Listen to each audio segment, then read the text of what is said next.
다윗은 하나님의 선택을 받아서 기름 부음을 받습니다. 그리고 성령님의 감동을 받게 됩니다. 다윗은 많은 위기와 고난을 만나게 됩니다. 그러나 이 모든 위기와 고난을 믿음으로 이겨내고 다윗은 위대한 왕, 탁월한 신앙의 선조가 됩니다. 다윗의 믿음은 하나님의 사랑과 권능을 믿는 믿음이고 하나님을 정말 뜨겁게 사랑하는 믿음이었습니다. 그리고 그 믿음과 사랑에서 나오는 용기 있는 믿음이었습니다. 특히 다윗은 소망을 굳게 믿고 기다리는 믿음을 가지고 있었습니다. 다윗은 이런 믿음으로 모든 고난, 시련을 이겨내고 하나님의 뜻을 이루어드리는 위대한 종이 된 겁니다. 우리도 선을 이루시는 하나님의 약속을 소망으로 굳게 믿고 절대 포기하지 말고 기다리는 믿음으로 하나님의 뜻을 이루어드리는 성도가 되어야 되겠습니다. 다윗은 하나님의 마음에 맞는 사람이었습니다. 그런데 동시에 다윗은 많은 사람들로부터 사랑과 존경을 받는 사람이었습니다. 역대상 29장 28절 말씀입니다. 그가 나이 많아 늙도록 부하고 존귀를 누리다가 죽음에 그 아들 솔로몬이 대신하여 왕이 되니라. 우리가 보면 하나님을 잘 따르는 것 같은 사람 중에도 사람들로부터는 비난받는 사람들이 있습니다. 또 반면에 사람들에게는 상당히 칭찬과 인기가 있고 존경을 받는 것 같은데 하나님 보시기에는 좋지 않은 사람도 많이 있습니다. 그런데 다윗은 하나님 마음에 들면서도 사람들의 사랑을 받은 사람이었습니다. 이것은 예수님의 모습과 상당히 닮은 모습입니다.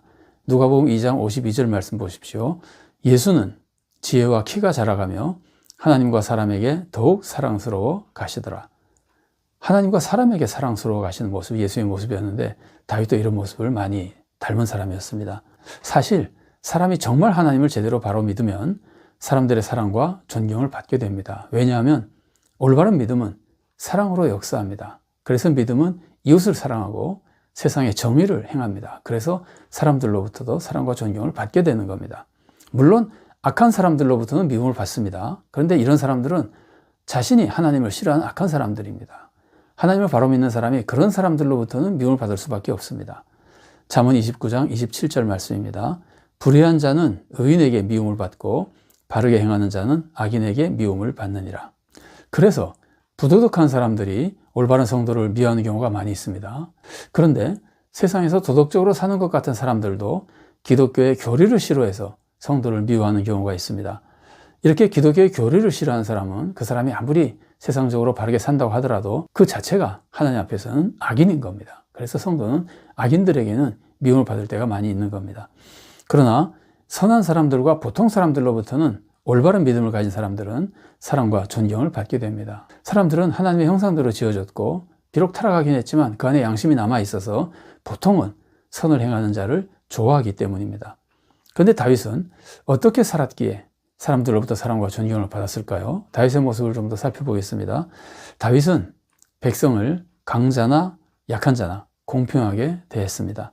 다윗이 블레셋의 가드왕 아기스에게 망명 갔을 때 아기스는 다윗에게 시글락 성을 줘서 거기서 지내게 만듭니다. 그런데 블레셋과 이스라엘이 전쟁을 벌이게 됩니다. 다윗은 이미 블레셋에 망명을 왔기 때문에 블레셋 편에 서서 이스라엘을 대적해서 싸워야 될 입장입니다. 그런데 블레셋 방백들이 다윗은 배반할 위험이 있다고 해서 함께 가기를 거부합니다. 그래서 다윗은 다행히 전쟁에 나가지 않고 시글락으로 돌아갑니다. 그런데 그 사이에 아말렉 사람들이 시글락을 침략해서 재물을 탈취하고 또 아내와 자녀들까지 사로잡아갑니다.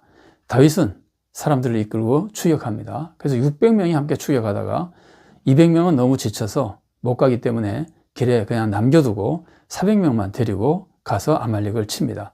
가서 이제 성공적으로 다 치고 가족들도 찾고 재물도 찾고 심지어 많은 탈취물까지 얻어가지고 돌아옵니다. 그런데 그들이 돌아오다가 남겨둔 200명에게 왔을 때 그 싸워서 탈취물을 빼앗은 그 400명 중에서 악한 사람 일부가 왜 우리가 싸워서 얻은 탈취물을 싸우지도 않은 200명과 함께 나오느냐, 저 200명에게는 가족만 돌려보내고 저 사람들을 다 내보내고 탈취물은 다 우리가 가지자고 주장합니다. 그러나 다윗은 그렇게 하는 것을 막습니다.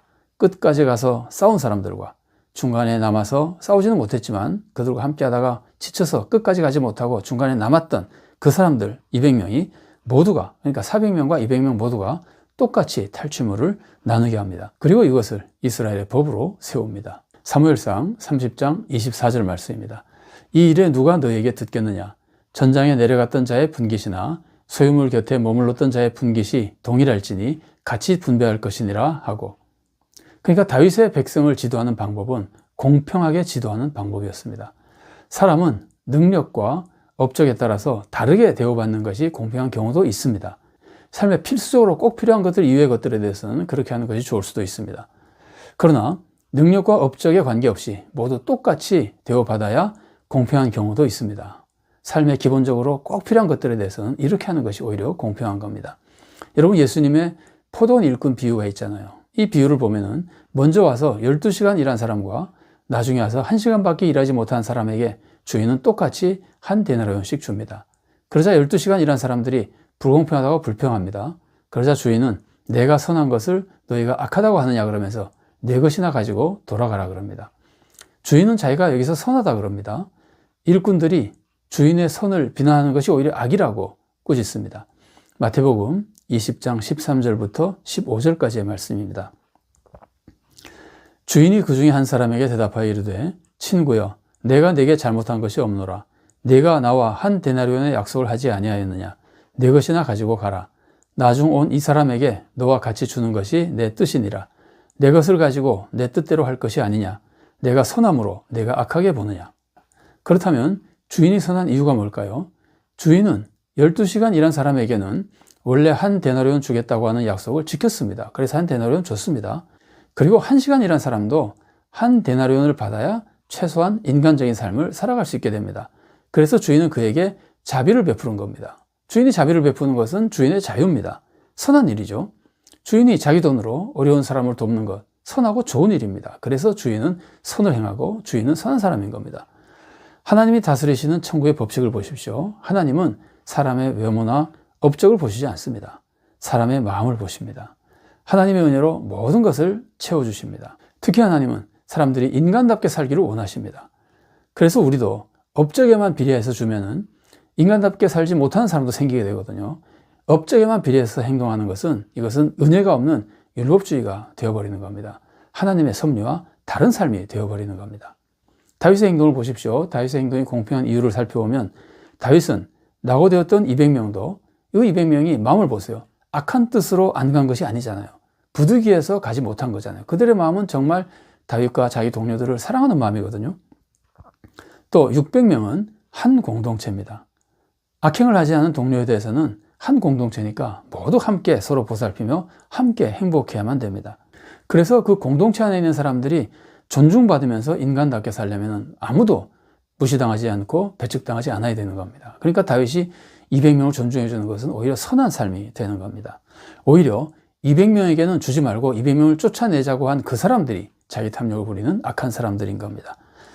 다윗은 악한 자들의 탐욕을 따르지 않고 어려운 자들의 삶을 돌봐주며 모든 공동체의 구성원들이 함께 행복하게 살 수 있도록 세워준 사랑과 정의를 세운 사람이 되는 겁니다.